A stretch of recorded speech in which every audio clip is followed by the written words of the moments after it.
So welcome everybody. This session is focusing on electric buses of this Transport and Climate Change Week 2021. Thanks for joining the Friday session.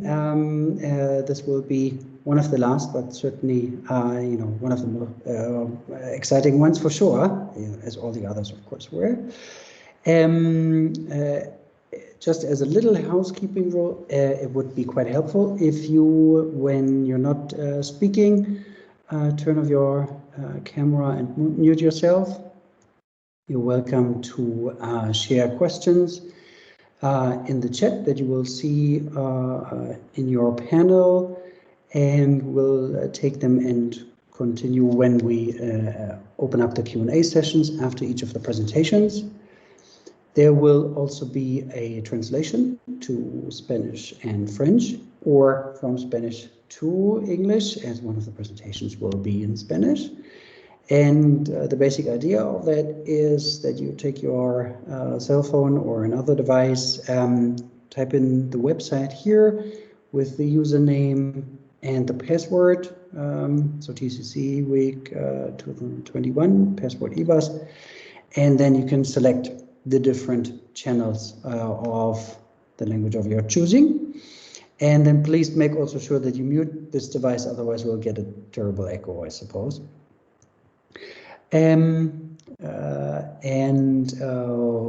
This session is focusing on electric buses and on the flagship publication. And we will learn how to conduct MRV and how to set up an MRV system for e-buses. We'll discuss policy resources that are available to support electrification of public transport systems and reflect on financing models for e-bus adoptions. And we'll discuss some of the key steps to electrify the bus fleet. And we will have around about 2 hours time, and the session is moderated by me. I'm Oliver Lahr, I'm based at the Wuppertal Institute, and I coordinate the Urban Electric Mobility Initiative for Habitat. And the first presentation will be done by Jennings from EBRD, Arno Kerkhof from UITP, and David Leeder from TIL. And they will share with you an overview on the Go Electric publication on pathways to zero emission buses. And after that, we'll have an opportunity to discuss and do a Q&A session, which will be followed by a presentation by Mónica Espinoza from Hill on an MRV guide for e-bus projects. Again, we'll have an opportunity to chat after this. And the final presentation will be on an e-bus checklist from Rohan from the GIZ TUMIVolt program. And we'll have a discussion and wrap up after that. So as a little intro, this is us. This will be the speakers for today. I was given the opportunity to introduce very briefly, also to allow others to trickle in a minute or two, our Solutions Plus program, which is also focusing on electric mobility. And just as a little reminder, when you arrive, please mute yourself. That makes it easier for the rest of us to hear each other. And also feel free to turn off your camera to save some bandwidth and see the presentation a little better. So Solutions Plus is an EU-funded flagship program focusing on e-mobility, and it's running for a year and has 3 more years to go. We focus on e-mobility solutions across shared and public transport vehicles, focusing on electric 2- and 3-wheelers, on minibuses, buses, shared fleets, logistics, and all the operational integration aspects that come with it. And we have quite a broad program around our living labs, but also around e-learning and exchange. and you're welcome to tune in on that. The next e-learning program, quite fitting, will be on the electrification of buses, also with contributions from our friends at UITP and many others, and this will start in October. We'll be running on the Mobility Academy, and you're welcome to enroll there. There will also be several regional trainings after the summer break, starting in Asia, Africa, Latin America, and the Urban Living Lab summer school. So all of which you're welcome to tune in on our website and register for this. Registration will be open soon. And that links to our living labs in Quito, Montevideo, Dar es Salaam, Kigali, Hamburg, Madrid, Kathmandu, Nanjing, Hanoi, and Pasig. And this is where we will also be establishing training centers as well as startup centers. We've currently went through our first round of seed funding support for local startups, and now a call for European contributors to those living labs is open. So kindly check out our website, and you will find more on that. This is part of our startup incubation program. And hopefully by now, everyone who wanted to join our session had an opportunity to do so. So I'll stop the advertisement and intro session, and we'll move over to our first presentation on wait a minute, I'll just pull out the presentation again.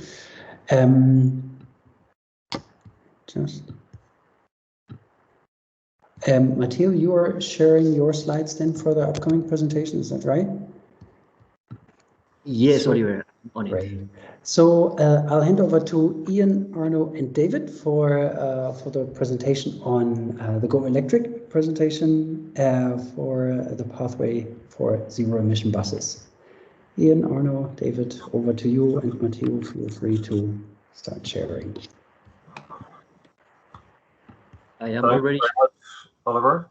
Matteo, thanks for sharing. Is that a full screen size that you have? Yeah, very good. Thank you very much. All right. Welcome to everyone.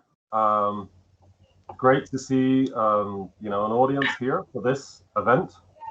Thank you to Matteo from the MobiliseYourCity platform for helping us in using this inspiring day, MobiliseYourCity Day, to launch this new policy paper.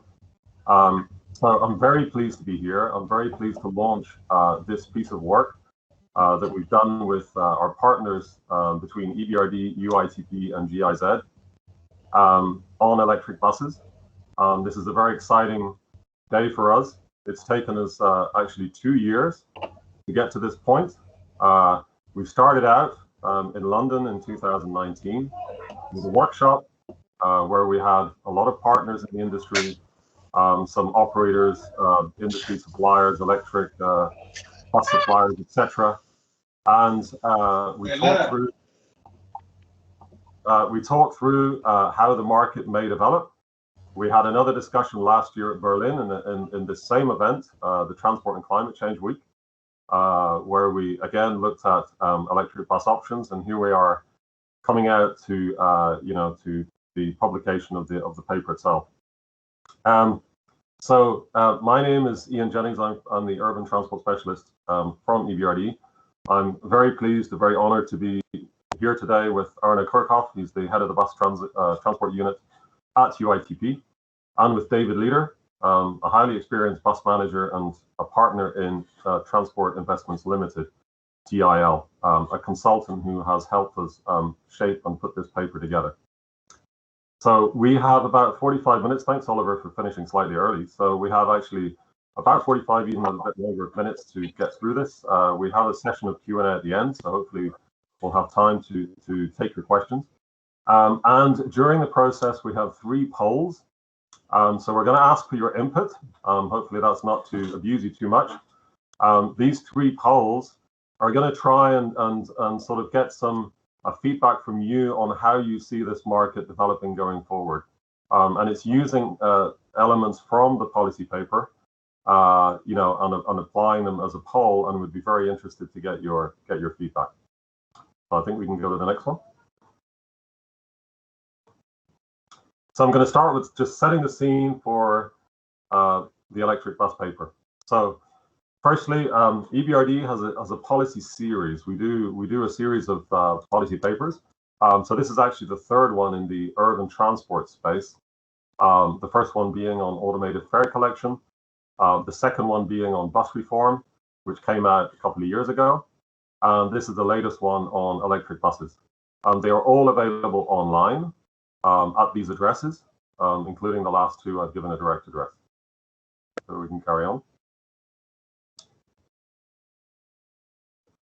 I think the first thing that's important to remember is, you know, there's a lot of discussion about electrification, about electric bus, but it's always good to remind ourselves of some basics. We work in markets which are not perfect. We all know that right across the globe. These are not markets which are organized. These are generally, roughly speaking, quite disorganized, unregulated markets. This may be perfect in a place where there aren't constraints, but in most of our cities, there are very large constraints, and the market is not addressing these. And we have this problem of a very fragmented transport service. Now, if you want to do electric transport, you need to figure out how you're going to finance that, and you need to figure out who you're going to finance. So the first part of the equation is the shift, and the avoid, shift, improve, you know, paradigm, which GIZ is very active on, and it's a fantastic way of representing this. Shifting usage onto organized public transport systems is a fundamental part of the solution. Without doing that and without achieving that, we won't really have anyone to finance in the urban and in the electrification space. So these things go together. It's not a one or the other. It needs to be both together so that we can move towards organized electrified public transport systems. And just to finish on that quote at the end, policy is where you spend your money. This is so relevant when we talk to cities. They want to do more, but somehow they don't quite find the budget to actually do it. Well, if you want to achieve some kind of reform in your system, if there ain't budget, there ain't policy. So that's the bottom line, and it needs political will and mandate. It needs an ability to articulate this in public policy, so that they see it as a priority and they're willing to put money into supporting the public transport system. So can we go next? So this policy paper looks at the automated battery systems in electric transport. So we know that electric transport is not new. It's been around before the diesel engine. But the difference is that electric transport has always depended on an online system, whether it's tram, trolleybus, metro. The power is right over your head on a line. The difference now is that we're starting to shift that offline. So we're shifting it, you know, potentially taking an existing network system and moving the transport system offline and extending it. But we're also taking a system where there isn't any electric system, and we're doing completely autonomous battery electric. But what we have to do is always optimize the choice of electric transport between the value that we have in the existing electric systems and how we expand those into the new modern battery systems, which offer us additional opportunity. So the paper itself is looking at those three types of vehicles in the middle, which all rely directly on a battery automated system. So between a plug-in hybrid, which has, you know, potentially a range extender on it, but which can run fully electric, to the battery electric, which has no other mode of propulsion, to the hybrid or battery trolleybus, also called in-motion charging, where it's extending the range of an existing system, or it's building a new system, but with wire charging rather than stop charging, if you like, so that the buses don't need to stop to get charged. Underneath here, you see how EBRD has supported across the range of projects. On the left from Skopje, that's the CNG bus project, so obviously not electric. And there's a new bus rapid transit system now coming into Skopje. On Batumi, Georgia, we supported the first electric buses in the Caucasus region, now operated, and that received the support of the E5P, Eastern Europe Energy Efficiency and Environment Partnership, as a CapEx grant. We also supported Sofia, Bulgaria. That's with the first, with ultracapacitor buses, with fast charging. We also supported Dushanbe, Tajikistan, which has hybrid trolleybus, a lot of trolleybus in Dushanbe, and this was the first test of an extended range trolleybus, which they now want to significantly expand. And also in Balts, Moldova, in a similar way, we had an investment grant from the E5P program, and that was an extended range trolleybus system. So we can go forward.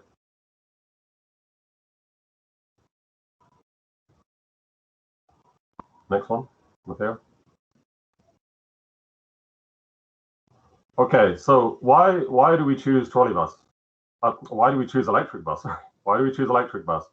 I mean, what we've done in the policy paper is present the range of, package together the range of different motivations for electric bus into 6 main, drivers, from legislation, because a lot of this at the early stages is legislative, is regulated driven, to the renewable energy, the availability of renewable energy. We see countries in Central Asia that are massively developing renewable energy. It could be hydro, and they're really looking at electrifying their systems for that reason. The technology itself, you want to get familiar with a new technology, you know that it's coming, and you want to start introducing and getting familiar with it. You may have policy priorities in cities or nationally to reduce air pollution, etc. Market economics, this is obviously a fundamental one. If electric buses are cheaper to run, then there's kind of no reason why you shouldn't be doing it. But in many cases, we find that market economics, in at least in EBRD region, where we have, let's say, lower fuel price than in European countries, is not yet at market parity. But these things are fluctuating, and depending on size of fleet and exact context. But certainly market economics is a key driver. And then lastly, on tax policy. So I mentioned low fuel prices, but it's also about what capital subsidies are available for the purchase of electric fleets, which is widespread in Europe, and that's a place that EBRD steps into to provide that kind of support with our funding partners, of which I mentioned one. So I think we can go to the next one. So we're going to come to the first poll that we're going to ask you to participate in. We lose the slide because we do the poll. So the poll we're going to ask is, what are the main barriers to e-bus deployment? So in the previous slide, I had presented the reasons. If you flip those on your head, you can get the main barriers. So these are going to be either on legislation, and we're just waiting for the poll to come up, but the questions you're going to see are either legislation. So maybe it's exactly what I mentioned. You have an unregulated bus market, and you simply can't figure out how to finance this thing in this kind of weakly regulated and forced bus market. Can you switch your mic, please? Thank you. Secondly, you've got renewable energy. So maybe this is a barrier because you've got dirty power, you've got a lot of coal-based power, your CO2 emissions are too high on electricity, and there's no real net benefit of shifting over to electric. Thirdly, you've got technology. This is, of course, a major one. Lack of familiarity with the performance of electric buses, the kinds of risks that you might have on the battery side, on replacement, would be the third family of barrier. Fourthly, on operations. Maybe you feel that electric buses aren't able to cope with the kind of operating environment that you have in the city or context that you work in. It could be from climate to the availability of charging or the terrain or the hills and the range anxiety, of course, on the vehicles. Fifthly, on the market economics, I mentioned on total cost of ownership, TCO. Still high in a lot of countries compared to diesel or CNG. So this obviously can be a concern if you don't have the right kind of capital grants. Maybe the electricity tariff is not flexible for nighttime charging, which doesn't make you take benefit of charging buses at nighttime, or lack of a need to develop capacity and skills. And lastly, on tax policy, is it the fact that fuels are too cheap and there's not enough government intervention and incentives in developing the market? So I think we can open the poll, and we have about a minute to answer. If you want to, I don't know how this works, to be honest, but to get clicking somehow, I guess you get some kind of box to click somewhere. Has it been launched, Matteo? Yeah, yes, Ian, I put the rules to access the poll in the chat, so we are waiting for results to come in. So, do I get to answer it, or I'll just, no, I won't answer it, that wouldn't be fair. Okay. I am not seeing yet any results. Can please somebody write in the chat if you have been able to access the poll? We can access but not answer for the moment. Oh, we need a password, it says. The password is probably wrong, so let me please check. I have submitted. Somebody's doing it.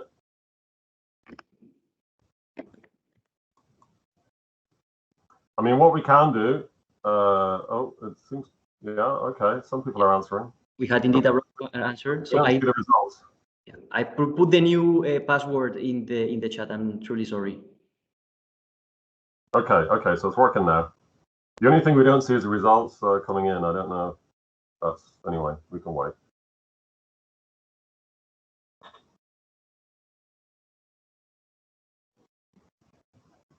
A few teething problems as we go through the first poll. Okay, we can see here. Right. Okay. This is nice. Okay. Okay, thanks everyone. It's starting to get a result. And we have a winner, but it's not over yet. How long have we got? You have as long as you want, Ian. Okay. All right. Okay. It's not a huge poll size. I mean, I can see that. Oh, I forgot to mention. I think you can choose up to 3. Is that right, Matteo? Yes, you can. Yeah. So if you can choose up to 3, choose 3, and don't just choose 1, so that it's fair across different participants. We are getting a bit of a winner here on market economics. That does tally with our own experience, I would say, and on operations. Okay, very operationally led response. Okay, that's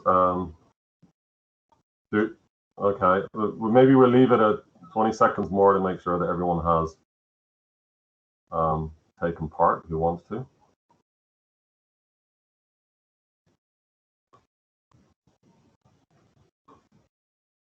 So I think we're seeing that all issues are important.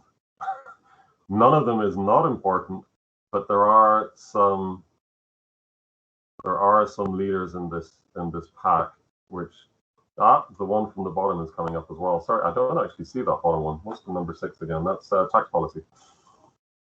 Okay, so we have, so market economics looks like the strongest one, but then we have a close pack of second place across the board, and probably the least relevant in this poll is the renewable energy side.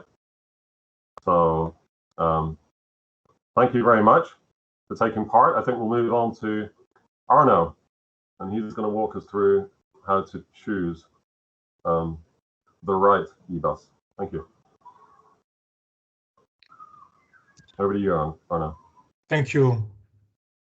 Thank you, Ian, for giving me the floor, and it was thrilling to experiment the poll. It was indeed nice to have this opportunity to exchange with the audience online.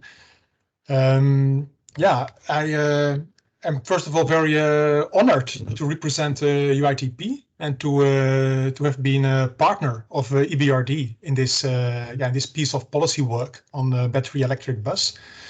And also I'm extremely excited to be in this transport climate change week, because for UITP, so we are the International Association of Public Transport. So we are a membership-based organization, and our mission is to actually to promote and to promote the benefits of public transport for cities, and even to promote the quality of life in the cities around the globe through public transportation. So of course this is something that we are advocating for many years, and also one of our goals is to have this recognized by the different institutional partners, including the United Nations, to have public transport as part of the ambitions to achieve this let's say carbon neutrality and to fight against the climate change. So as UITP, we have been working 2 years together, and we have mainly tried to leverage our membership base in this policy paper, because we are representing the public transport operators, the bus operators, also the PTAs, so transport authorities and municipalities, and the supplying chain. So I've been trying to connect and to reach out to our members who had already experience, maybe some forerunner experience in the procurement and operations of electric buses. And it was nice to see indeed some of the operators. I remember 2019 in London in the workshop with PKT Academia from Poland and Connection from Holland, and also colleagues from Go Ahead in London participating in the workshop. I will guide you through the right eBus choosing part, and this is elaborated in the report. And maybe a good point to start when we talk about choosing the right eBus is to have a look at the market, the marketplace. Next slide, you see a survey that we did a few years ago in the UITP Industry Committee that regroups the main bus manufacturers in Europe, and the question was, how do you see from your perspective in 3 scenarios, 2020, 2025 and 2030, the evolution of the demand in Europe for different propulsion buses? And you see the answer was put it here in the red boxes for the electric battery buses, that the forecast was 22% for 2020, up to 46% in the 2030 scenario, with an equal diminishing part of the clean bus, let's say the clean diesel propulsion. So this was for us at those days already a good signal that the market was looking into this electrification potential. Maybe when we look back, now it's 2021, we should say it was maybe a little bit optimistic, right? Because we have to know that the total market for city buses in Europe is around 15,000 units every year. City buses estimation UITP. So I would say 20% would give us 3,000 new buses registered 2020, but it was only 2,000 buses, right? So a little bit less, but I think that the trend is clearly there, and we see also that from the, let's say, last year recordings, 2020, 2019, this represents 75% of the electric buses that are today operated in Europe. So it's definitely a high start. Another way to look to the market is through the lens of the regulator, let's say through the lens of the policy maker. Next slide, I put a summary of the Clean Vehicle Directive, and that was voted 2 years ago by the European Parliament, and it will become compulsory actually this summer in August in all the EU member states. And this Clean Vehicle Directive sets clearly mandatory target on the member states for public procurement of buses. And you see 45% clean buses, and half of it, what we call the sub-target, shall be zero emission buses. And this target is even up to rise to 65, respectively 32% for zero emission buses from 2025 onwards. And this is, of course, the strongest driver for today, for the European market, for the take-up of clean buses and zero emission buses. Next slide. This is part of the European policy, the Clean Vehicle Directive. What is also important is the framework, I would say more the financial framework to make this all possible. In 2017, the European Commission started, we call this Clean Bus Initiative for Europe. Those of you who were present those days at the Bus World in 2017 in Kortrijk, this was a sort of official start of this initiative. Policy framework, the financial framework as the second part.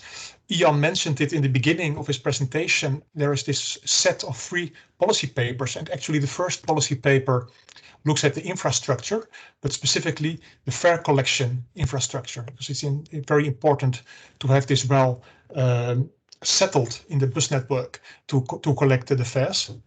But on the other hand, you could imagine to bridge the gap for an investment plan for electrification, it would need further partnerships. Therefore, we are extremely happy from UITP to partner in this case with the EBRD on getting also, I would say, the electrification ecosystem knowledge leveraged to the banking world and to the promoters of e-bus schemes. Third element of this European Clean Bus Initiative, it's based more on the exchange of best practices and the exchange of knowledge across the cities in Europe. And this is something, that's the next slide, that UITP is also working on hard. So we are currently running the Clean Bus Europe platform, which is a support platform from the European Commission that we are operating as a sort of service contract into together with a consortium, and we try to, I would say, share with the smaller and medium-sized cities in Europe the experiences and best practices of clean bus operations. So it's a bit wider than only electric bus.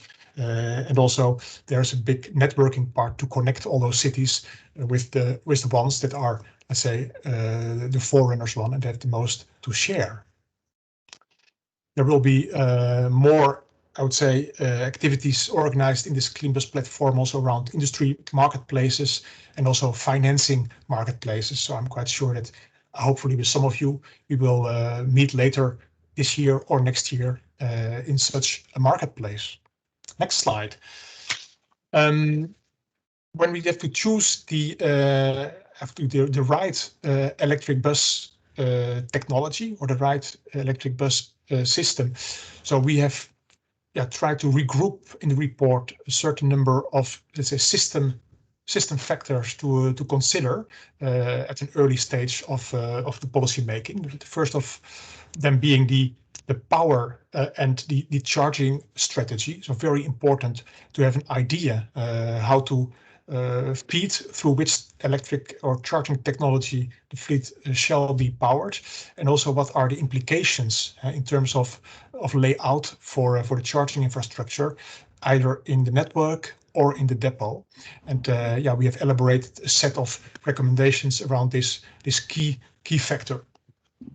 A second factor that was quite largely elaborated upon, it is around the assets and the asset life, as there is in the sector still quite some uncertainty on the fact if an electric bus could or should last longer than an let's say comparable diesel bus, but also of course the most capital element of the e-bus being the battery, how to manage the life cycle uncertainty for that part. So we have regrouped those elements in this section around around the asset life. The third one is about battery replacement funding. So it is known that the battery, I would say, health, being decreasing after several of years, 7-8 years, needs to be replaced, and it also calls for very specific solutions to finance new battery packs, especially if we talk about large-scale electrification, which is the case, of course, in the phase we are in these days. We are really looking to full fleet electrifications of city networks. The fourth point that we elaborate on is the what you call the operation transition costs. That is something also important to have in mind, considering the bus network, is that compared to the benchmark diesel fleet, there might be the need that an additional number of buses are needed to offer the same service. We went with the UITP bus committee 2 years ago to Shenzhen in China, the Shenzhen Bus Transport Group, who shared with us the, let's say, experimental data that they had to augment between 5 to 10% their city bus fleet when they shifted to electrification. The fifth point here in the factors is around the contractual governance structure. So very important to have this governance structure well, I would say, established in the city, but also that the structure is so I would say fit for purpose and ready to embark in an electrification choice. And then we have, I think, no, not last but not least, that's before last, is the one on the strategy. So this is quite, I would say, important for the policy setting at the level of the municipality. Is always what we recommend, to have a clearly defined transport policy or a clearly defined transport vision, master vision, from which also the electrification plan can be rolled out. And last but not least, the political framework. So very important when we look to different stakeholders that are involved in an e-bus electrification project, to get very clear also on paper where belongs the responsibilities and the roles for each party around the table. So you will find this in the report in a more, I would say, elaborated way. The next slide, then maybe still to share some content in terms of what you can find in the report. It's around infrastructure. It is true that electric bus often catches lots of attention as the vehicle. Obviously, it's also the most close asset to the audience, to the served audience in the cities. But there is this very large and important additional aspect to consider, which is the charging infrastructure that goes with the buses. So I took here some samples when you are talking about opportunity charge bus lines in the city. On the left side, this is in Finland. So you would need some charging infrastructure to build in the city. But as you're talking here about fast charging, you also need to have, of course, electrical stations and additional space in the city to make this happen. Another example for charging infrastructure on the right side is the charging hub. This is actually a network running 24 hours a day in and around the airport of Amsterdam, Schiphol, and they needed to elaborate on, let's say, quite some space in the network to have a charging hub, and this has to be taken into account when devising the electrification plan. This is only on the network, but then if you look on the side of the depot, what is important to stress is the need for space of installing the charging equipment. So we get one example from the operator actually in London, Waterloo Depot.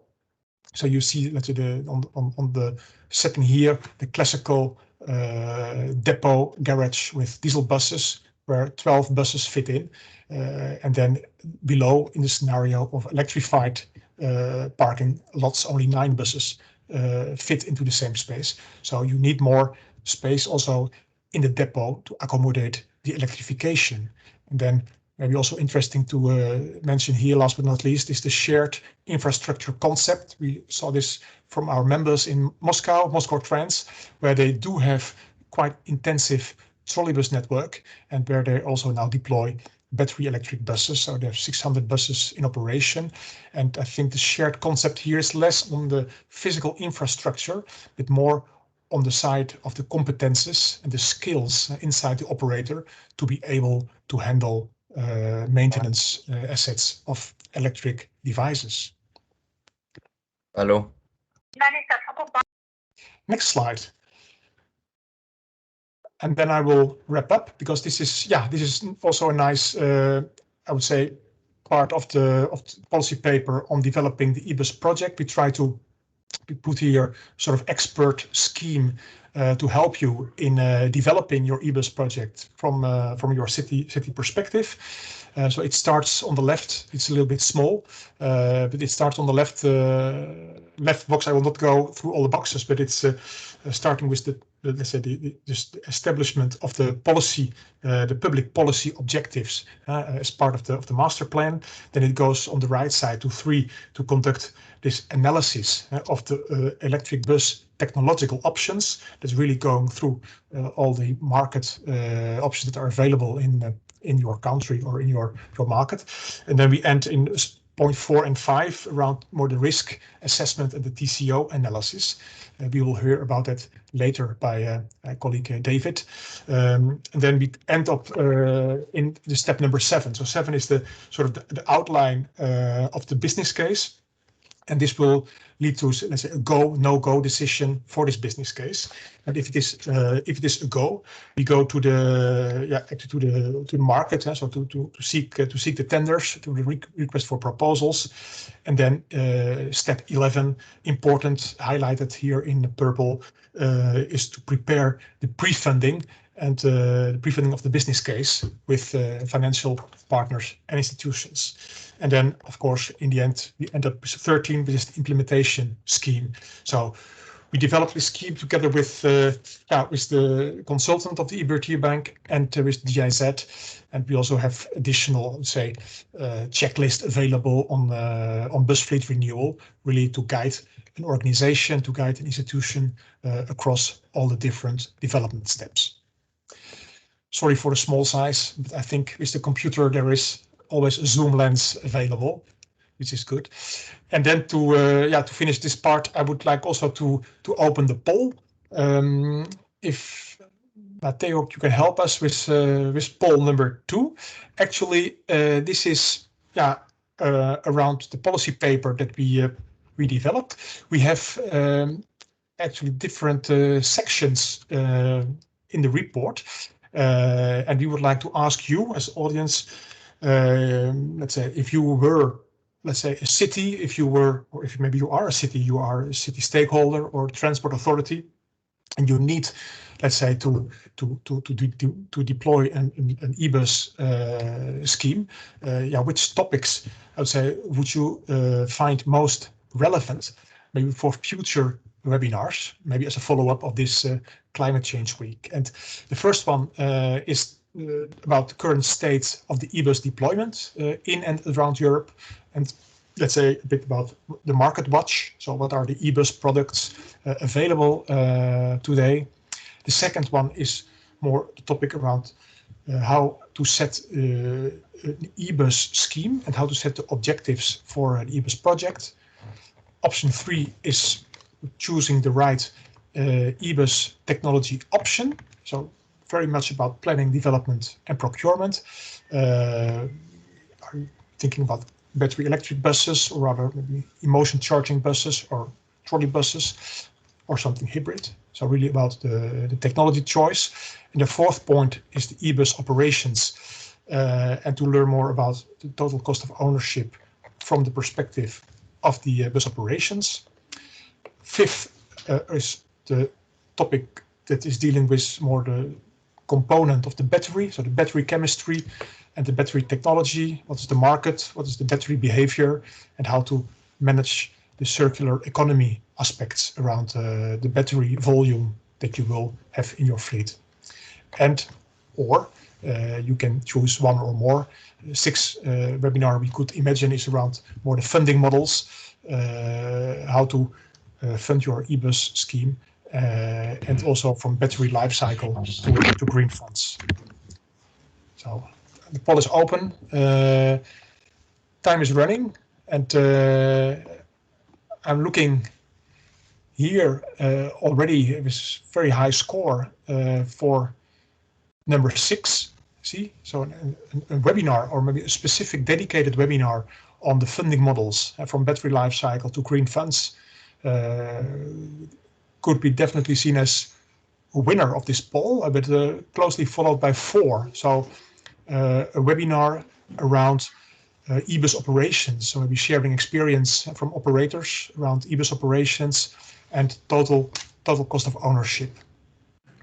That's very good. And then we are, let's say, with the third one, it's a little bit lower. It's the 44% score. It's around choosing the right e-bus technology option. Maybe that was already my section this afternoon, so maybe that's why it is already well covered. I think we should maybe close the poll and thank the audience for expressing their need for a follow-up webinar. And it's maybe also a nice link to introduce the next speaker, because it was part of the poll. It's about e-bus operations and TCO models. And this part will be presented by David Leeder. Thanks, Arno. If we go on to the next slide, please.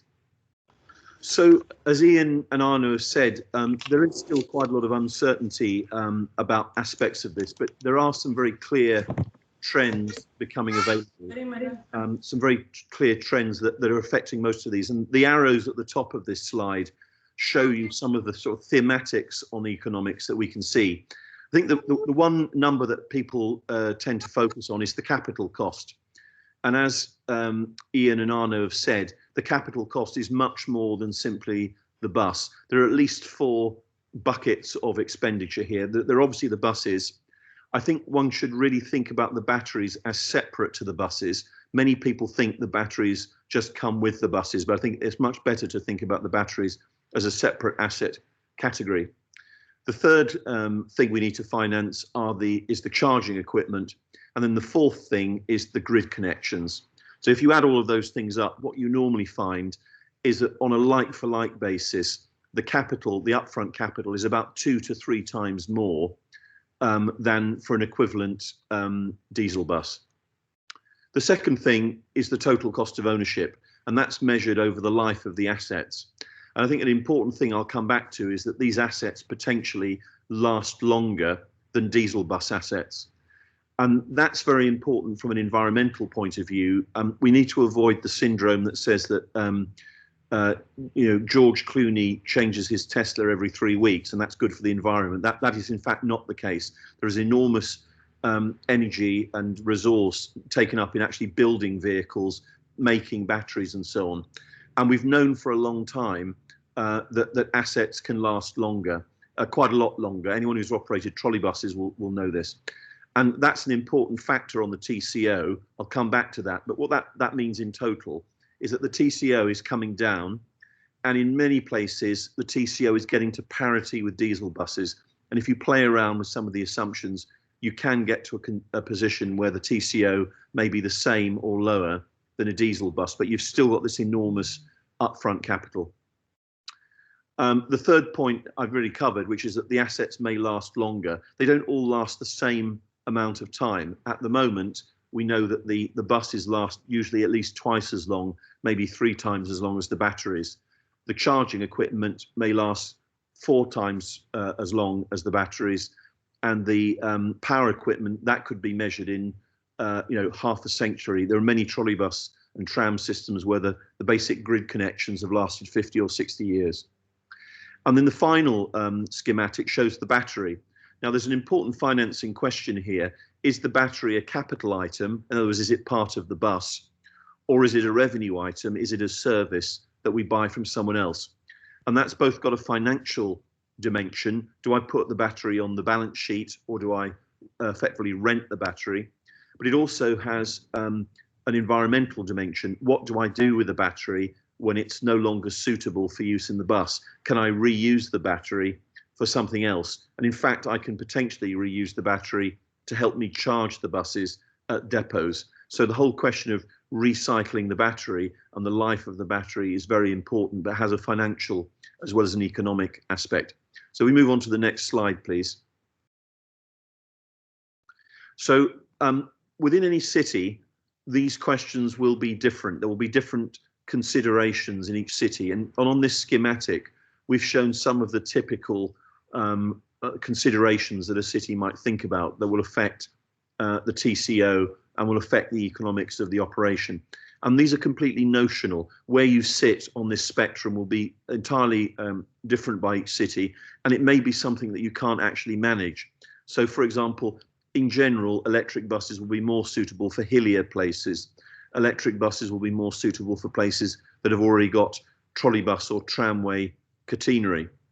But there are some things which either will change over time, for example, the extent to which renewables are in the grid. Most places are moving to more renewables, or they can be changed through public policy. For example, the taxation of different types of fuel and electricity, or the funding regime. And another very important one, which is a non-economic one, is the contractual reform of the bus system. Now, the reason why that's important is in this environment I've described, where assets last a very long time, those assets need to be protected from short-term competition, and they need to operate within a long-term funding regime. So there are a number of considerations, and we're recommending that each city thinks about where they sit on these spectrums, and there will be others as well. But it's a good way of thinking about how suitable you are and whether you're ready yet to move from diesel bus to electric bus. So the next slide, please. So we've looked here in detail at the economics within a UK situation of using diesel or battery electric, and it's the standard type of battery electric that's widely used, for example, in London. Now, as Ian said, the mathematics of this will vary by city, and there are some important considerations as to why the maths won't be the same, even if everything else is the same, even if all the costs are the same. But there are some general themes.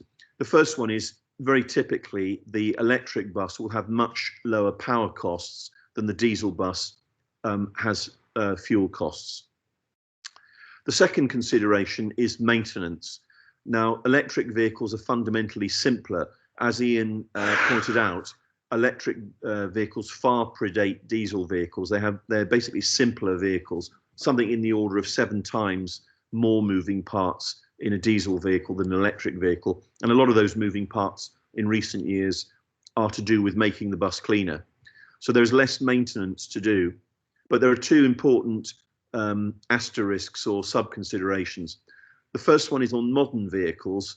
They're just more complicated. They've got onboard wheelchair ramps, they've got air conditioning. We're involved in advising on a project in India. This is a very live topic because they're replacing simple diesel buses with complicated electric buses. So you've got to take into consideration, as it were, the non-propulsion elements of your vehicles. And the second maintenance consideration that we would draw to people's attention is all the power equipment, the batteries and the charging equipment, that all needs maintenance. And then the third consideration is the capital costs. Now, the capital costs are more, as I've explained. If you can amortize those costs over a long period of time, you start to move the equation in your favor. So really what we're advocating is that each city should do an outline economic calculation at the beginning and then confirm that calculation when you start to get bids in from potential suppliers. So the next slide, please.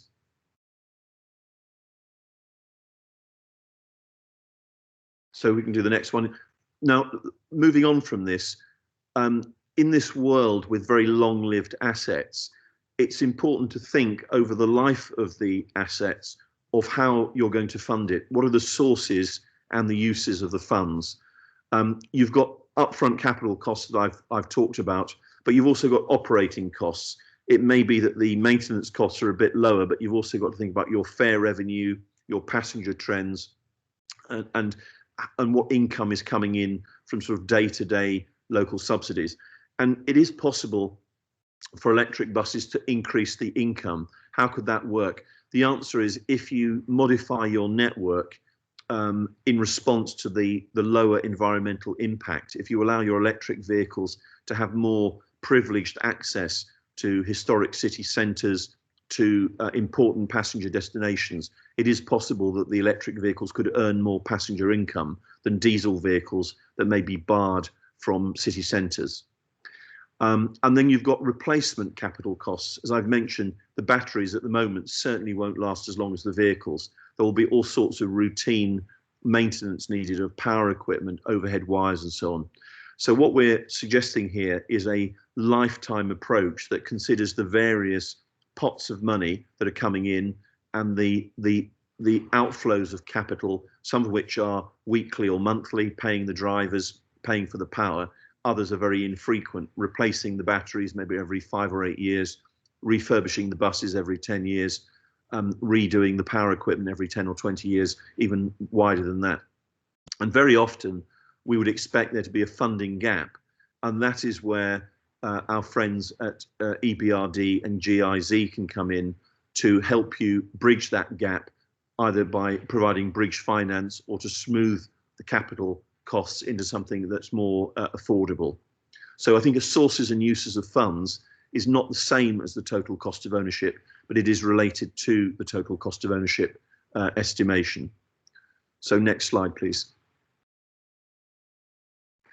Now, finally, if one is buying these very long-lived assets, you have to think about how you will maintain them and how you will secure their condition over a long period of time. And I think it's really sort of worth repeating that the movement from diesel to electric is almost as big a change as the movement about 110 years ago from horse to petrol. It's a fundamental change.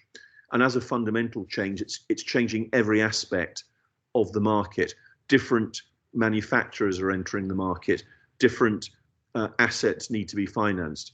Now, what that means, I think, from the operator perspective, and we've often said this as we were developing our thinking here, if you don't ask, you don't get. Now, traditionally, diesel bus manufacturers have been unwilling to give long warranties on these kinds of bus assets.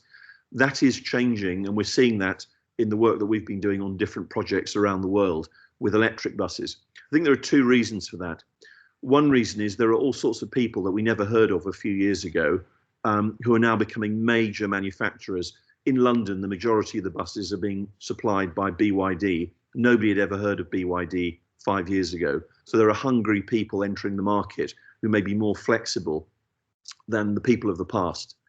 I think the second reason why it may be possible to get long warranties and long maintenance contracts is because if the assets last longer and you are a maker of buses or a maker of power assets, you probably want to get an income stream from maintaining them over the long term, because your production volumes will be a lot lower than they were when people replaced the buses every 10 or 12 years. So I think there are good reasons to ask for long warranties, and there are good reason to believe that one might get long warranties. But again, it's not just the buses. The batteries, which I think should be thought of separately to the buses, but also the power equipment and the charging equipment. And each of these things is a separate asset class, are related to each other asset class, but one should seek to mitigate risks over the long life that these electric assets may last. So I think that is the last slide. Thanks, David. If we can carry on to the next one. It is 4 o'clock my time, 5 o'clock in Europe.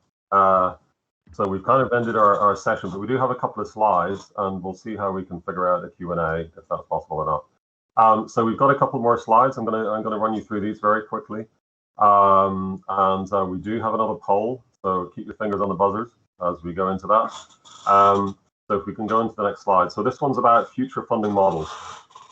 Now, David and Arno have very nicely introduced this for me, so I don't need to say very much about why these models are emerging.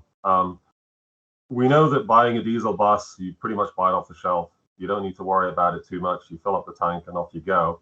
When it comes to electric, things are very much thrown up in the air, as David exactly mentioned, in terms of, you know, who's going to provide the bus and who's providing the electrical system and providing the power.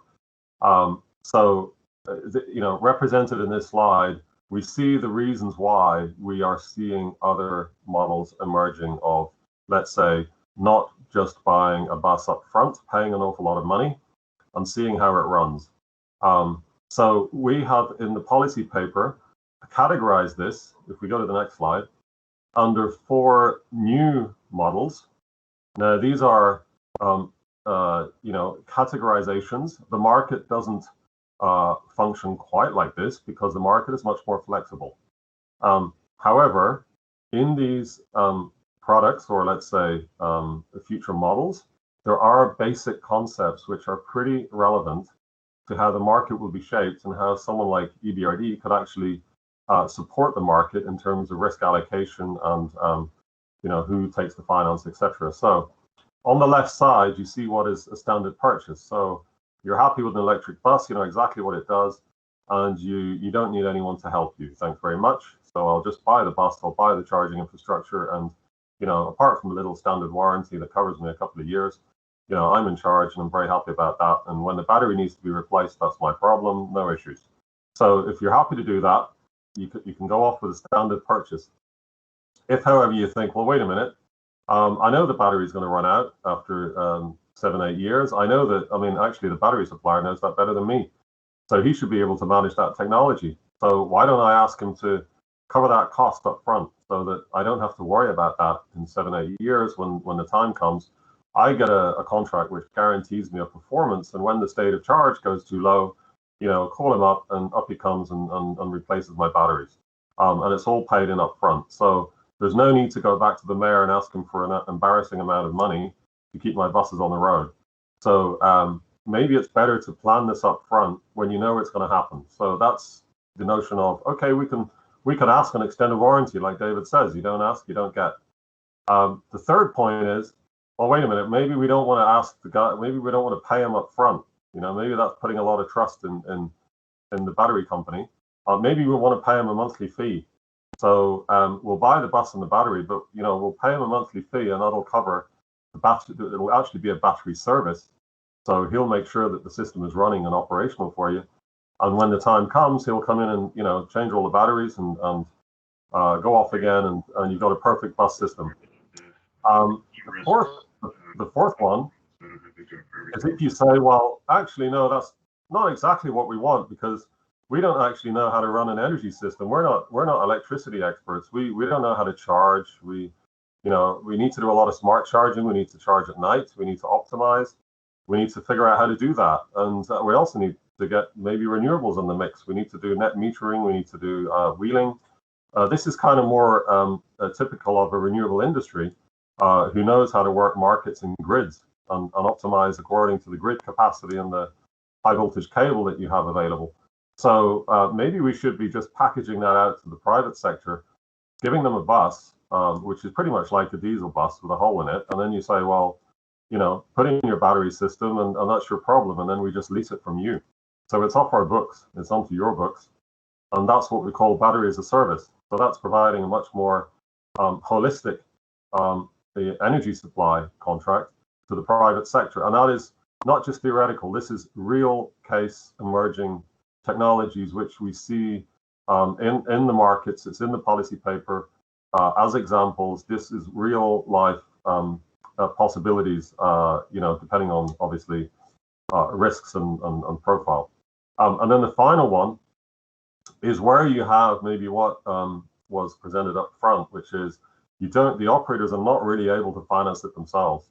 So you may find that if there's a utility company which is potentially private, but you know, that would be where it works best. The utility company might see an advantage in taking on a loan and actually doing effectively the work of a leasing company, buying buses and leasing them back to the operators, obviously with some kind of security from the city, and acting like an asset holding company. Now, the reason why they would do that is because this is their market. They would have an interest in developing this market, and then at the point at which the market can sort of take it from where they've left it, then these solutions will develop with the operators themselves. But this is to kind of get the system going. And again, this utility funded model does exist, certainly in Chile and in other places. So it's not just theoretical, it is a real market possibility. So what we're asking you in this poll, if we switch to the next poll, is, well, it's written on top there. Which funding models do you think will be dominant in the next 10 years? So 10 years is a long time in this business. 10 years, we may be having a lot of electric buses, some electric cars, maybe some automated vehicles in some places. It's a long way forward. So we have to use our crystal ball. But just sort of based on your understanding of how you see, what you see in the market and how you see the risks, where you think the, what are going to be the dominant models? So again, I think we're asking for 3 responses out of the 5, is that right?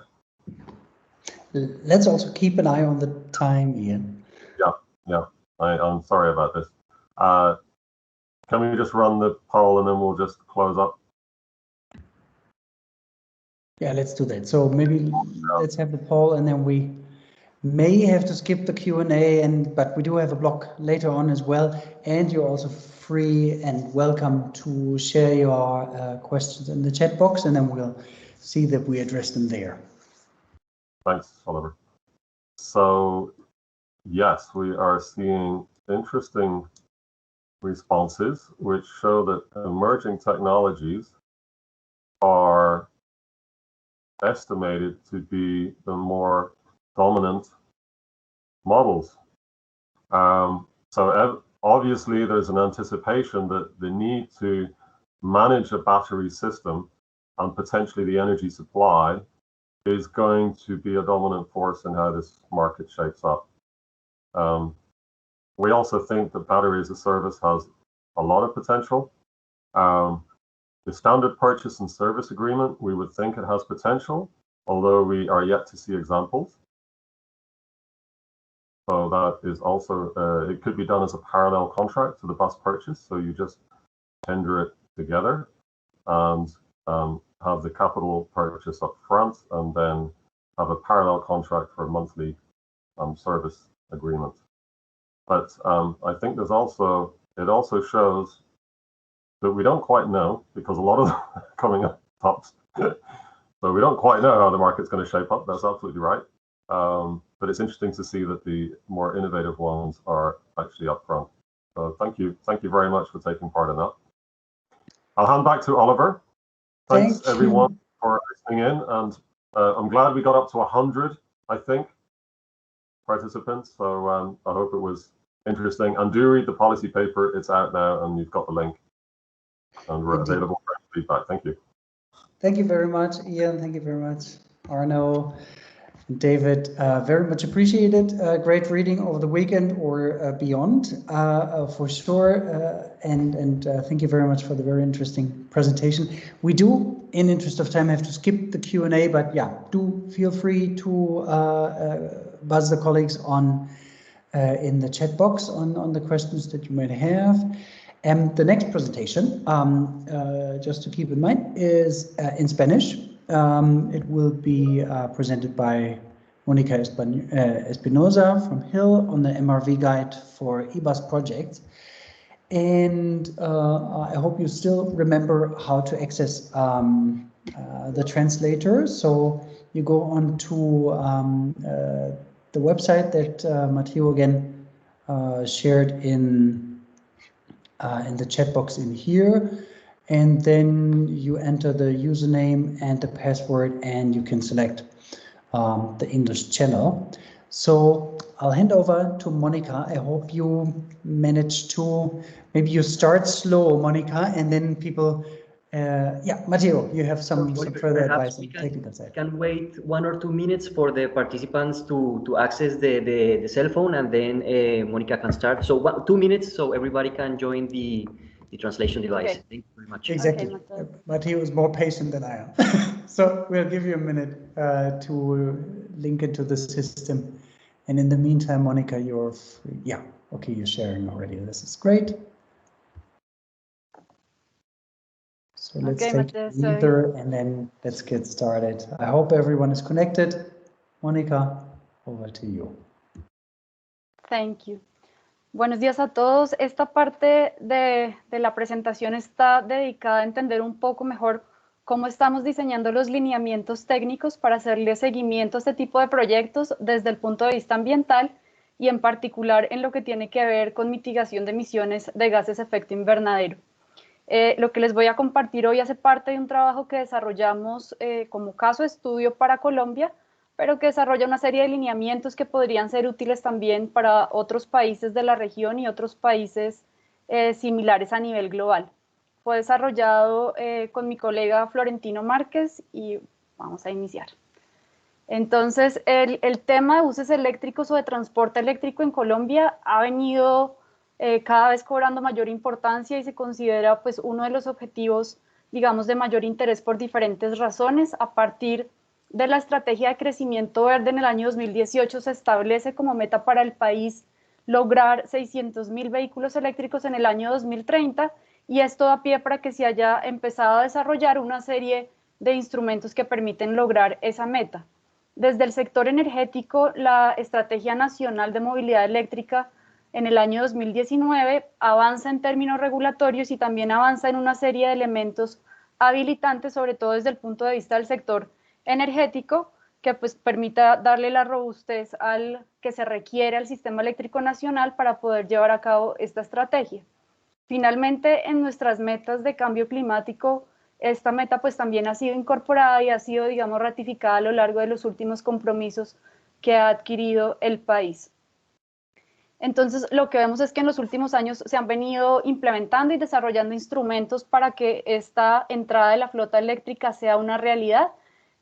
Hay incentivos financieros, principalmente en términos de importación, también de impuesto al consumo, pero también se empieza a ver otro tipo de beneficios que ya no son financieros, sino, por ejemplo, la posibilidad de tener exención de algunas restricciones a la movilidad de congestión. Entonces, aquellos vehículos que sean eléctricos, pues no son sujetos a estas restricciones.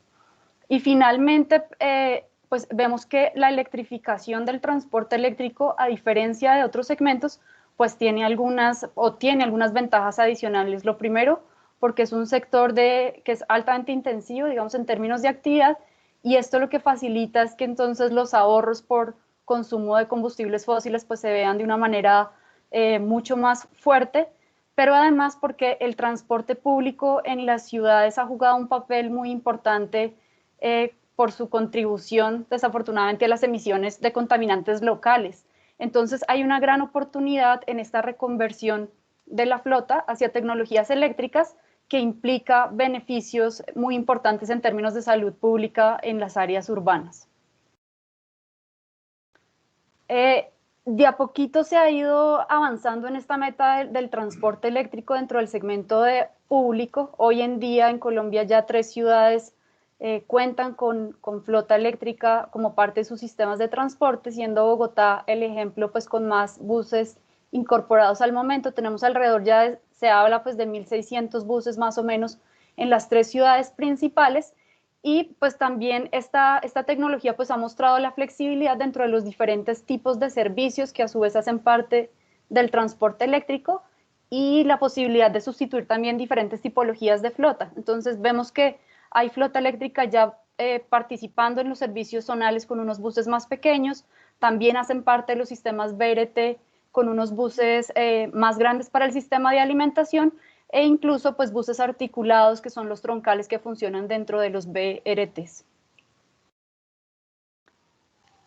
Digamos que en todo este ejercicio que se ha venido haciendo a nivel nacional, pues hay una gran apuesta para la transformación de sistemas de transporte público utilizando tecnología eléctrica. Es importante mencionar que no es la única que está entrando, pues también hay ciudades que han decidido dar esta apuesta por el gas natural, pero se podría decir que hay un potencial más o menos pues en 15 sistemas de transporte que ya están, digamos, 15 sistemas públicos establecidos en donde hoy en día circulan alrededor de 16.000 buses en los que se podría tener esta posibilidad de introducción de flotas eléctricas, tanto en las ciudades que cuentan con sistemas integrados masivos para el transporte público, que son aquellas que tienen una población de más de 600.000 habitantes, como para otro grupo de ciudades que se podrían llamar intermedias, en donde ya hay sistemas organizados de transporte público y cuya población está entre 250.000 y 600.000 habitantes.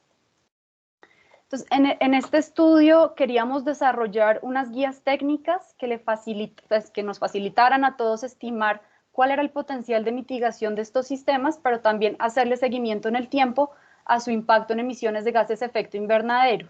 Y este objetivo teníamos que cumplirlo, digamos, teniendo en cuenta 3 tipos de criterios. Lo primero es cuáles son las prioridades locales de las ciudades en términos de seguimiento ambiental a estas flotas. Lo segundo era entender cuáles son los requisitos que impone el Sistema Nacional de Registro de Reducción de Emisiones actualmente en Colombia. Y un tercer grupo, digamos, de requisitos que impone la posibilidad o que, digamos, es necesario tener en cuenta si se quiere contar con la posibilidad de aplicar ante fuentes internacionales de cambio climático para financiar parte de estos sistemas. Entonces, con estos 3 criterios en mente, empezamos el ejercicio y desarrollamos este ejercicio que, como los menciono, se hace para el caso de estudio de Colombia, pero creemos puede sentar las bases y es de utilidad para otros países también similares en la región. En este trabajo que tuvimos la participación de diferentes actores. Por un lado, contamos con representantes del gobierno local, principalmente el Ministerio de Transporte y Ministerio de Ambiente, pero fue muy importante la participación de representantes de los diferentes sistemas de transporte público a nivel nacional.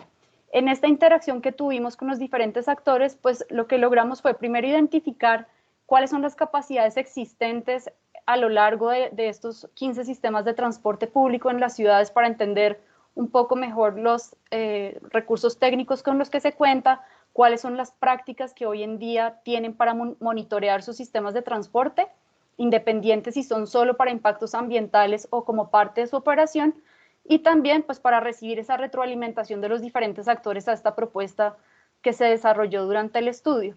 Y finalmente, y algo que también es muy importante en nuestro contexto, es pues este tipo de espacio se convierte también en la posibilidad de tener una serie de entrenamientos en temas generales relacionados con monitoreo, reporte y verificación de reducción de emisiones de gases de efecto invernadero. Estas guías técnicas que se generaron durante este proyecto pues tenían como 3 grandes partes. La primera era dar unos lineamientos sobre cómo identificar los efectos más relevantes, digamos, teniendo en cuenta el ciclo de vida de la flota y de los combustibles fósiles, cuáles eran aquellas etapas y procesos en las cuales debería enfocarse un sistema de monitoreo de emisiones y pues esto también para definir cuáles son los límites del sistema para los cuales se hace el seguimiento. Una segunda parte de las guías está enfocada en empezar a dar los lineamientos y digamos que es la base para la estandarización también de cómo se hacen estos cálculos de emisiones en los escenarios de línea base, en los escenarios de mitigación, cómo se estima el potencial ex ante y esta información cómo se utiliza después como una herramienta de seguimiento ex post a los impactos ambientales de este tipo de proyectos. Y una tercera parte de estos lineamientos técnicos entonces tiene que ver con la identificación de unos indicadores mínimos que permiten hacer monitoreo al programa y aquí lo que hicimos fue pues identificar los indicadores, diseñarlos, también explicar las bases del cálculo de estos indicadores y algo que es muy importante era empezar a identificar cuáles eran esas fuentes de información que ya existían, que nos sirven para este propósito y que servirán en el futuro para seguir haciendo monitoreo y en dónde están las principales oportunidades para mejorar todo el sistema de recolección de datos de monitoreo y pues digamos que de pie para la mejora continua de los sistemas. A partir de este ejercicio entonces se establecen unas guías de cómo se hace digamos el paso a paso para hacer este análisis, pero además se dejaron establecidos ya como todas unas memorias de cálculo y unos ejercicios con diferentes actores, pues que también les facilitarán a las ciudades en la medida en que estén interesados en empezar a hacer este tipo de análisis, basarse ya en esos cálculos que se dejan para todos los indicadores en la línea base. Entonces, digamos que en la identificación de en cuáles impactos debíamos enfocarnos, hicimos un ejercicio de mapa de cadena causal. Después se hace entonces una priorización de cuáles son esos procesos que, según la literatura o según información local, tienen el mayor impacto en emisiones de gases de efecto invernadero, y finalmente cuáles son los de mayor probabilidad de ocurrencia, digamos, y cuáles son los que van a afectar más el desempeño ambiental del programa respecto a una situación de línea base. Esa línea base en nuestros sistemas de transporte pues está dada por la operación de una flota que utiliza combustibles fósiles principalmente, diésel en su mayoría y también gas natural.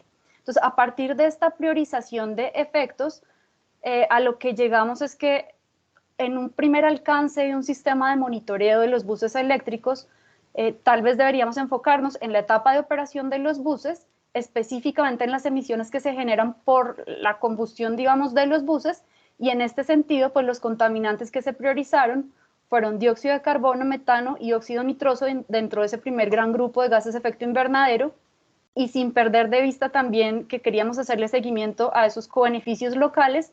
Entonces se priorizaron el material particulado fino por su importancia en calidad del aire en los centros urbanos del país, y el carbono negro como ese punto de interconexión entre los contaminantes, pues como contaminante de vida corta, entonces como un punto de conexión entre gases de efecto invernadero y nuestros contaminantes locales. Y para un segundo alcance se definieron entonces emisiones que tienen que ver con el uso del aire acondicionado en la fase de operación de la flota.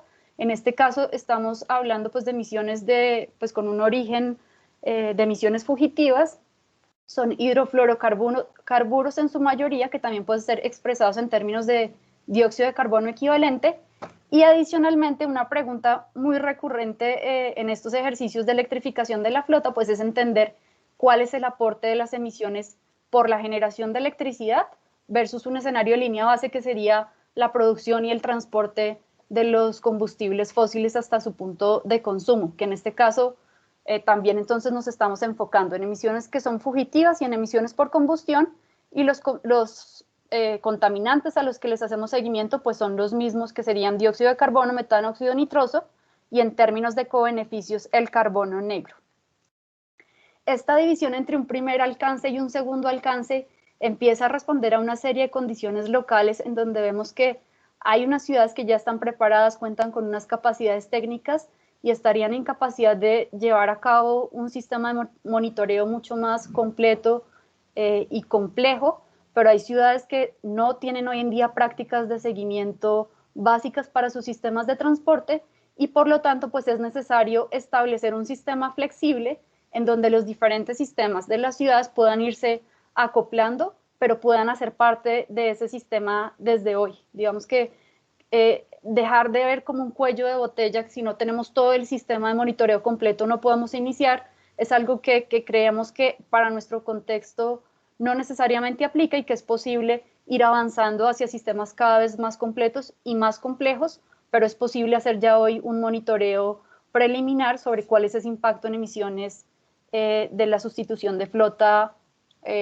fósil por flota que utiliza electricidad como combustible. Esto es parte del análisis que se desarrolla para Colombia y parte de la metodología que queda establecida en estas guías. Esto simplemente es como un ejemplo para mostrarles cómo serían las emisiones en un escenario de referencia, es decir, si nuestros sistemas de transporte público siguen dependiendo principalmente de los energéticos y combustibles fósiles. Lo que vemos en la primera gráfica arriba a la izquierda pues es ese aumento esperado en un escenario tendencial de las emisiones, y están clasificadas por diferentes tipologías de flota con la que hoy en día contamos en los sistemas, en donde se ve pues un aporte muy importante de los buses más pequeños, pero pues que tienen una gran actividad, y también pues de los sistemas de buses BRT, que son los que están en color verde en la parte superior. Al lado derecho mostramos un ejemplo de este escenario de mitigación que podría ser probable para Colombia, que consiste en aumentar en un 30% la participación de la flota eléctrica, y esto nos llevaría a tener alrededor de 8.000 buses eléctricos en el año 2030. Lo que hemos visto es que ya con la entrada de 3 ciudades o con la conversión de 3 ciudades, pues hoy en día ya tenemos más buses de los que se habían propuesto en este escenario de mitigación. Este escenario fue desarrollado en el año 2020 y tomaba como año base el 2019, entonces vemos pues que ahí ya ha habido una penetración más rápida que la propuesta, pero este ejercicio también de mitigación o esta meta que se propone es más ambiciosa para el transporte público respecto a la que se había propuesto inicialmente por el gobierno nacional. Esto pues tiene solo como finalidad ejemplificar y mostrar qué podría suceder en un escenario como este. En la gráfica a la derecha abajo lo que estamos mostrando es cuál es el potencial de mitigación de este programa en el país para este escenario de penetración, en donde vemos que sería posible reducir hasta en un 27% las emisiones de gases de efecto invernadero en comparación con un escenario tendencial para nuestro año 2030. Y ya un poquito entendiendo mejor, bueno, cómo todos esos procesos y etapas están aportando a la emisión de gases de efecto invernadero, en la gráfica abajo a la izquierda mostramos el efecto acumulado y acumulado entre el 2020 y el 2030, pero también para cada uno de los procesos, en donde vemos que para nuestro contexto, pues el proceso que más pesa sí es el que tiene que ver con la operación de la flota, es en donde estaría el mayor potencial de mitigación de emisiones, seguido por un aumento en las emisiones pues derivadas de la generación eléctrica.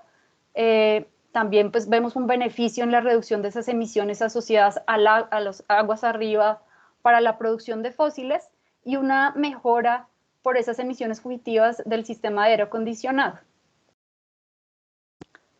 Entonces ya dentro de la propuesta para hacer el monitoreo de este programa, al final llegamos a una propuesta de 6 indicadores. Esos 6 indicadores responden por un lado a la necesidad de hacerle seguimiento a gases de efecto invernadero, que son los 2 primeros que se ven en la tabla, y es cuál es la reducción anual de las emisiones de CO2 equivalente y de carbono negro. Viene otra serie de indicadores que nos va a dar cuenta de cómo se está implementando el programa en el país, a qué velocidad va y si va como se ha propuesto. Entonces estos indicadores es pues cuánta flota se ha ido incorporando anualmente y también qué parte de la financiación viene de fuentes internacionales, esto digamos por un interés muy particular en ese programa de poder buscar acceso a fuentes de financiación internacional de cambio climático. Y los 2 últimos tienen que ver con los cobeneficios para nuestras ciudades, que serían emisiones de material particulado y también cómo va cambiando la concentración de estos contaminantes en el aire ambiente en el tiempo.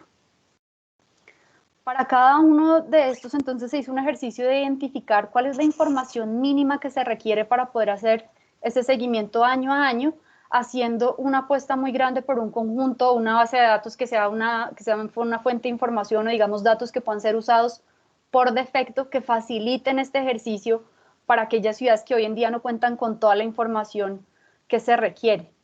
Esta información que vemos como variables de monitoreo es información que ya muchos de nuestros sistemas de transporte hoy en día recolectan, no por razones ambientales, sino porque hacen parte del funcionamiento mismo de los sistemas de transporte, y a partir de esta propuesta, digamos, simplificada de seguimiento, pues lo que creemos es que más ciudades pues podrán subirse a esta propuesta en la medida en que les interese. Aquí todo el tiempo estábamos buscando un trade-off entre cómo seleccionar cuáles son esos impactos realmente prioritarios y cómo no exceder también o buscar más bien un equilibrio con el costo que puede implicar para las ciudades hacer seguimiento a todas estas variables ambientales. Entonces, esta propuesta es como los 6 mínimos indicadores con los cuales se iniciaría, pero pues en la medida en que las ciudades vayan encontrando nuevas prioridades, pues podrán ir aumentando estos indicadores. Y ya, pues, finalmente, a lo largo de todo este proyecto, entonces, se creó una serie de herramientas o que pueden ser utilizadas por las ciudades, por los operadores de transporte y por otras ciudades, que se componen de una serie de guías técnicas para estimar emisiones, para reportar estos indicadores, unas bases de datos en donde está toda esa información de caracterización de la flota y de operación, algunos factores de emisión, digamos, información que puede ser utilizada por defecto en las primeras etapas. Después viene un conjunto de herramientas que tiene que ver con dejar las memorias de cálculo para que la gente pueda hacer los sistemas puedan hacer su propio seguimiento, y también se crearon una serie de formatos que permiten recopilar la información año a año en los diferentes niveles. Digamos que estas son unas recomendaciones de cómo los operadores podrían empezar a recopilar esta información, después cómo los entes gestores pueden agrupar esta información a nivel de ciudad y finalmente cómo llega hasta el nivel nacional en el Ministerio de Ambiente y Ministerio de Transporte para temas de reporte ya nacional y ante la comunidad internacional también. En todo este ejercicio, algunas de las lecciones aprendidas es que pues para el establecimiento de un sistema de monitoreo, reporte y verificación existen grandes diferencias en las capacidades locales, aún dentro del mismo país, y pues esto nos lleva a la necesidad de crear sistemas que sean de cierta manera flexibles, que respondan a las capacidades existentes, pero también pues que empiecen a responder a todos estos nuevos requerimientos de seguimiento ambiental y técnico de los programas. Y finalmente un punto muy fuerte es que esto pues requiere un esfuerzo local, pero también requiere un esfuerzo nacional, sobre todo en lo que tiene que ver con la generación de información, que es clave en temas de cambio climático y que países como el nuestro pues hoy en día no cuentan con esa información. Para dar dos ejemplos muy concretos, pues es necesario avanzar en temas de estandarización y mediciones de eficiencia del consumo de combustible en la flota, digamos que eso es algo básico en cambio climático, y que en países como el nuestro todavía no se cuenta con estas prácticas, pero también pues cómo generar estos lineamientos pues son un primer paso en la estandarización y que finalmente eso también va a facilitar que más sistemas puedan empezar a aplicar este tipo de prácticas. Estos son como los aspectos principales que se cubren en la guía y pues esperamos que puedan ser de utilidad también para otros países en la región.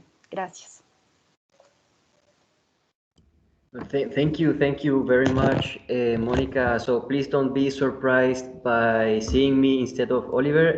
Oliver had to leave, and I will be taking over the moderation. So thank you again, Mónica, for the very interesting presentation. And as usual, we have posted the link to the document in the chat, so you can access it. It is in English.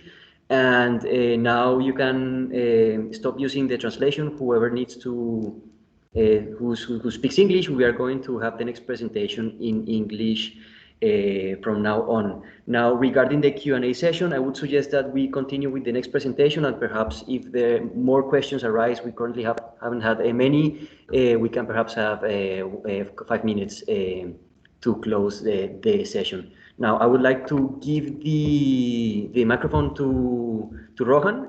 Rohan is an advisor in GIZ in the TUMI project, and he will introduce the EBUS checklist, which was also very recently published. So Rohan, welcome, and thank you very much for joining us today. I cannot hear you right now. Hi, Matteo. Thank you very much for your kind introduction. Yes, since we are running out of time, I'll start quickly with my presentation. Do you see my screen? Yes, perfectly. Yes, hi. So today I'll be presenting on the topic of TUMI EBUS checklist, and I think it will be a good next step to the presentations, the earlier presentations, which we had a comprehensive presentations on how to promote or how to push the e-buses, and my presentation will be mainly around how could we achieve or how could we get the most condensed information around the topic of TUMI EBUS checklist, and why do we need it? So today, as per the BNEF 2021 figures, they say that there are around 16% of the buses in the world today are electrified, which accounts to around 600K buses. And most of these buses are in China, then in Europe, North America, India, and then rest of the world.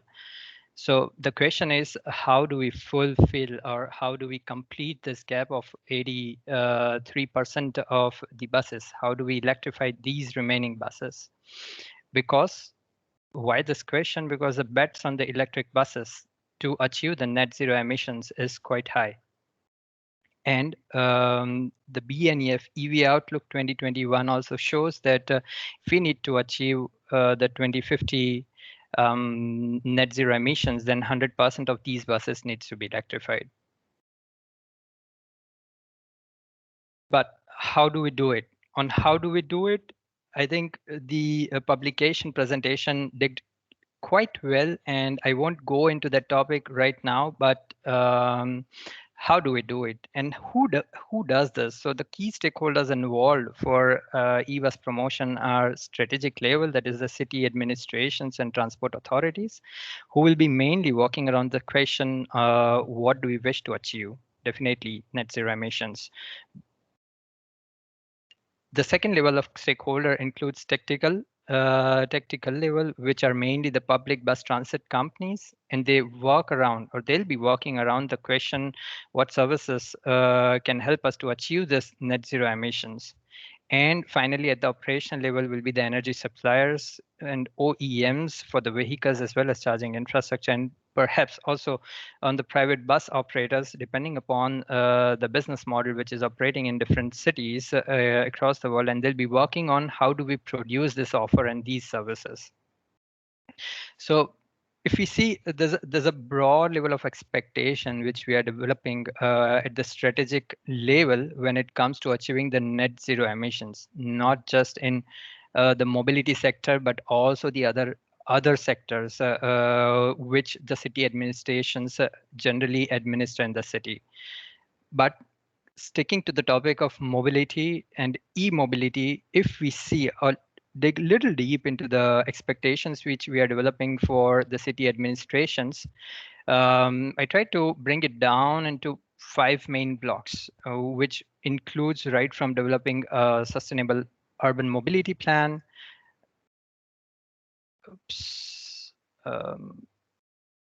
sustainable urban mobility plan, including a chapter of maybe electric mobility, to replacing their own fleets, to promotion of charging infrastructure. And each of this block have its own set of activities, which in total would be, I would say, over 20 activities.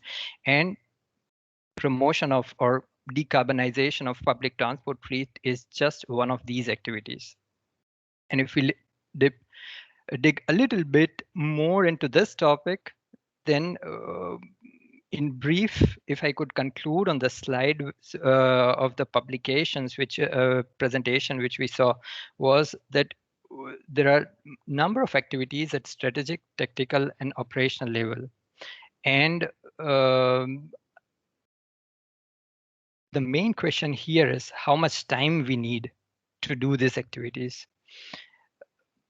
The general experience at this time is that the cities are taking around 1.5 or at least 2 years of time to bring up, even the pilot projects, and then electrification or full-scale electrification is taking its own time. But do we have time? No, and we need to act fast. So how do we do it? Many of the cities across the global north and also emerging markets are proactive enough to bring up this e-bus promotion within their fleets. But there are many other cities in the global south which need support, technical assistance, and there are many institutions which are doing it. And they're supporting these cities. But are we doing enough? The statistics from the UN says that in 2018, there were around 470 over 1 million cities. And by 2030, it will be increasing to around 600 cities. The mega cities will be reaching to up to 43. But our main concern is around this developing urbanization trend and 1 million+ cities, which will bring up more buses, more public fleets, and are we able to achieve or are we able to support all the cities? Definitely not. And there comes the question that self-learning will be a key at strategic and tactical level for the evolving big cities and many cities in the global south, and as well as in emerging markets and some cities in global north as well. But the challenge remains that there's no easily available data which is comprehensive and condensed for faster implementation of e-bus projects. There are many project sites which are having very good reports, but if a person or at a strategic level, if they wish to have a very condensed information, it is very difficult to have. So TUMI eBus checklist is one such effort to address this challenge by providing or explaining this whole project implementation in 9 key project steps. And each of these 9 steps, we aim to provide a checklist of key tasks which is to be done or which could be undertaken by at strategic level and even at tactical level. Support them in identifying the potential stakeholders at each of these steps and the self-learning resources. And these resources are not developed all by TUMI. There are resources which are developed by many under many different projects and initiatives by many other NGOs working in the sector. And the resources include law and policy papers, podcasts on the topic, roadmaps, case studies, OEM details, webinars, how to do market dialogues, and training courses. And how does this checklist look like? Which are these 9 key steps? So the first step here in the checklist is electrification strategy, where the audience could learn on how to set goals and which are the decision tools which are available on setting these goals. Once goals are set, they need to develop the regulatory framework. And in this, the audience will be able to learn on which are the policies or regulations which are developed by other countries or the regions. Some examples of the notified laws from other regions and how could they ensure the resources available at tactical and at operational level to implement this e-buses. Thirdly, at tactical or at operation level, the step is on identifying the zero bus emission technologies. And in this section, we aim to provide information around how could the stakeholders optimize the routes for the e-buses, what are the available electric bus models which are available in different regions, how to set vehicle requirement, and how to finalize a charging strategy. In the fourth section, we try to provide information around how could the administration identify the charging infrastructure locations, charging speed, charging technology selection, what are the additional digitization requirement which will come up in the e-bus project. We understand that now when we shift from IC e-buses to e-buses, the operation level, which was earlier, operation and maintenance, which was earlier mostly mechanical, now becomes quite diagnostic. And hence the digitization requirement will increase. And how the interfaces of charging infrastructure with the other elements of the project should be planned. On procurement, the checklist supports to understand on how to define roles, how to define the requirement into a tender, how to finalize the business models, which are the business models available, market dialogues, some examples of the market dialogue materials which are already available in from the European market, and what could be the potential payment mechanisms. Finally, on the funding requirement, on how to identify the funding requirement and where to apply for funds. Then in the seventh part, we support on identifying the power requirement. So what is the main, how could a city administration plan the power requirement for the e-bus projects and ensure renewable energy supply for these projects, and understanding the grid constraints together with the other stakeholders, that is mainly the energy suppliers or the grid managers within the city. And again, at operational level and as well as at tactical level, how could these two levels identify whom to train within their organizations, their training needs, in identifying these training needs, and what are the available courses into the market for the training needs which they had identified. And the final step at operations and maintenance, like I said, now with eBus implementation, the operations and the maintenance task become more diagnostic rather than mechanical. So what are the current O&M practices which the companies at operational level were following, and they will be required to follow with the e-buses? What will the improved digitization requirement at the operations level, and how to evaluate the performance of the e-bus operators? So these are the broad things which we try to bring before the tactical, before the strategic and the tactical audiences. Of course, it's the checklist is open for all, and everyone could access it. And we hope this effort helps in reducing the time which city administrations today takes to finalize the e-bus projects. And the good thing is this e-bus checklist is also a continuously developed checklist, and we would also request all of you and invite all of you to contribute to the resources, good resources to be uploaded on this website. And you can send me the email or my colleague the emails on if you have any contributions to be made on this e-bus checklist, and we would also be very happy to hear your feedback on the checklist. So thank you again, and over to you, Matteo. Thank you. Can you hear me? Yeah, thank you very much, Rohan, for the excellent presentation as well, and very interesting to see how it overlaps with all of the presentations also before. So before I jump into perhaps some conclusions, I would like to share in the chat one more time all of the materials that we have discussed today in one post, so you can access them one more time.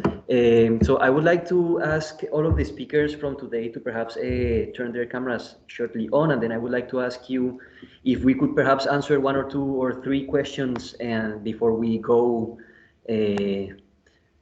for today. What do you think, Ian, Arno, David? Are you still there? Would you be interested in answering some of the questions that have been raised? Thanks, Matteo. We already hello, Matteo. But happy to. Which ones do you think are useful to answer? Excellent. So I mean, yes, let's do just quickly 3 questions. Perhaps we could start with Rohan. Alexandra Velasco was asking if in the checklist a disposal of batteries and buses after their use lifespan shouldn't be included as well in the checklist from TUMI. Rohan, do you have an answer? Yes, thank you very much, Alexandra, for the question. Yes, of course, it should be there. And like Matteo said, this TUMI e-bus checklist was very recently launched, and it is under continuous development. So we will be bringing up the steps into the policies, and there are at the strategic level. So there are few knowledge materials which are already available into the strategic. That is the first step of the TUMI e-bus checklist. Thank you very much, Rohan. So perhaps a question from Annika.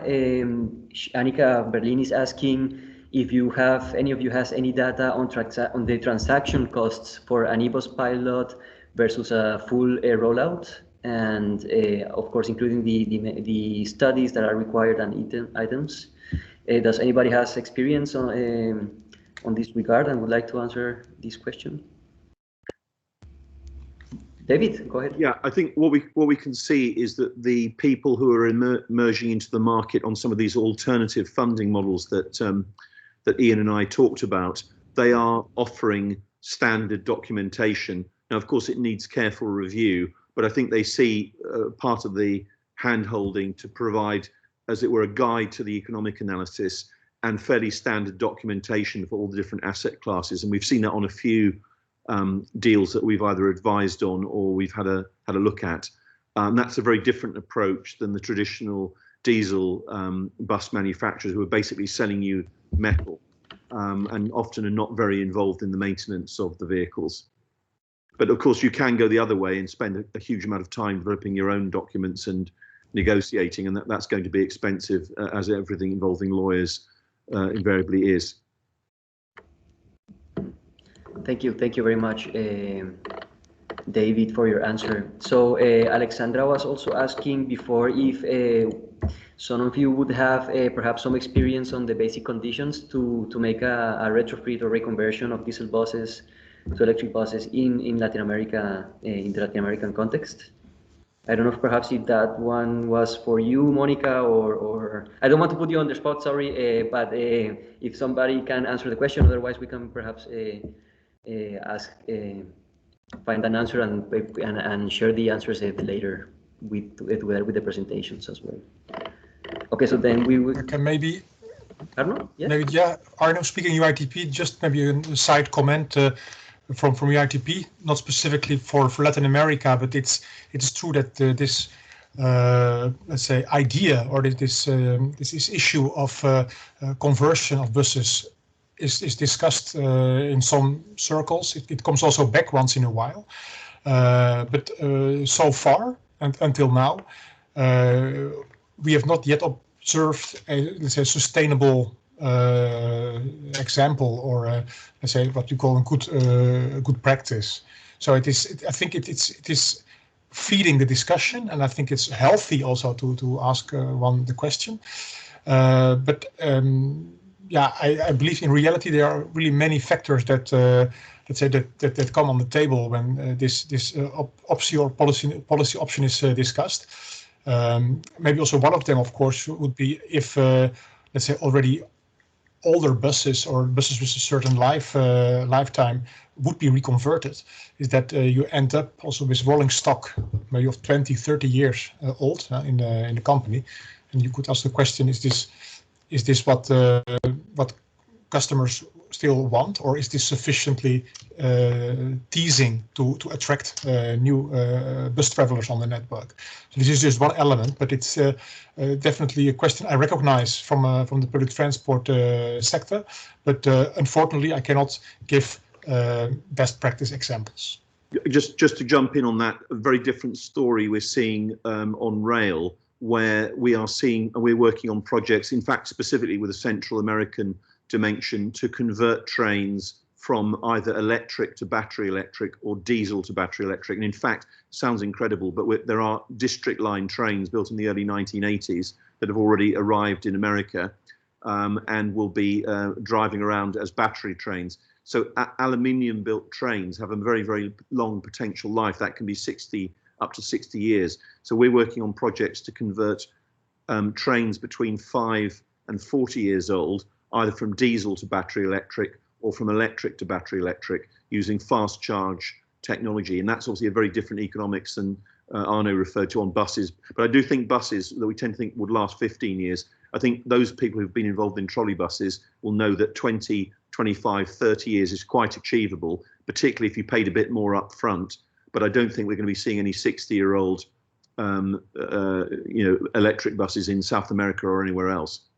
But we will see some district line London trains driving around in Mexico, incredibly, in the near future. Thank you very much, Arno and David, for your answers. So perhaps the last question of the day for you, Ian, or Arno again, perhaps, are there suppliers already offering battery as a service and extended warranty offers? And what examples are there? Do you know of some? I mean, I'll chip in there quick. Yeah, just on my side, I mean, we haven't financed this yet, but we are certainly aware of suppliers offering this. So we've had discussions with Zonobe, for example, in the UK, who are offering battery as a service. I believe they have about 20-25% of the e-bus market right now. So it is getting quite a considerable, let's say, market share. So I guess that would be the leader in the UK. We haven't scanned this internationally, so maybe Arno can chip in here. And also David on the extended warranty, I guess, a little closer to the supply chain. Thanks. We've just seen an extended warranty on electric buses for 10 years. That is far longer than the normal sort of 3 years that you get for diesel, and often only for the major units. So I think they really are becoming interested. And that's actually with the mainstream manufacturer that I won't name any names that everyone would have heard of. But I think that if you were to ask, back to our if you don't ask, you don't get philosophy, I think you ask some of the new entrants, you might get all sorts of interesting possibilities. So it's the effect of competition, as it were, of the new entrants on the old players that I think is making this more exciting. Absolutely, yeah. I can only confirm this also from my side. Of course, the old manufacturers are, of course, long-standing members of UITP. We know them well. It's true that they stepped in a little bit later in the, let's say, the offer of e-buses, also because of their, I would say, backlog of internal combustion engine, let's say, production facilities. But we see that those companies also today have started to restructure, I would say, their organigrams, the way how they are structured. So going from, let's say, bus vehicle manufacturer, really we see that they are splitting into different divisions. So one for the vehicle, one for the battery, and battery afterlife, and the third one on charging and infrastructure and grid. So I expect that in this, let's say, new adaptation also of the old majors of the bus market, these kind of services, including battery as a service, will further rise in the near future. Thank you very much, you three, for your answers. And I mean, from my side, I would like to start concluding this session. So I would like to first share one of the last things, because we have already lost about 50% of our audience. So next steps, I think the audience have spoken. There is the interest in having follow-up sessions on several topics. So we have heard you, and we will come up with some potential future webinars on these topics that you have identified.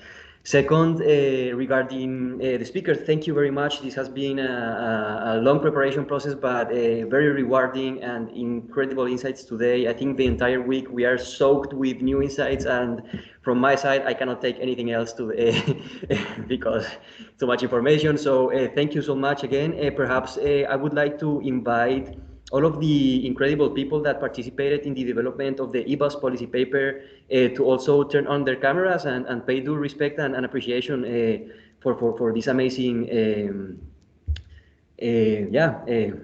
project that you have produced.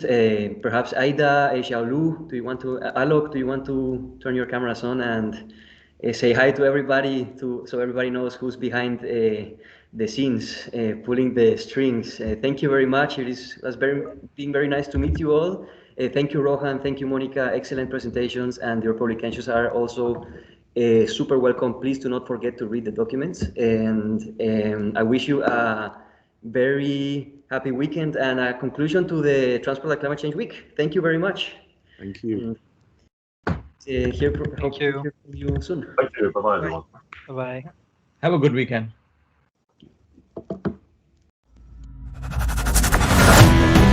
Thank you.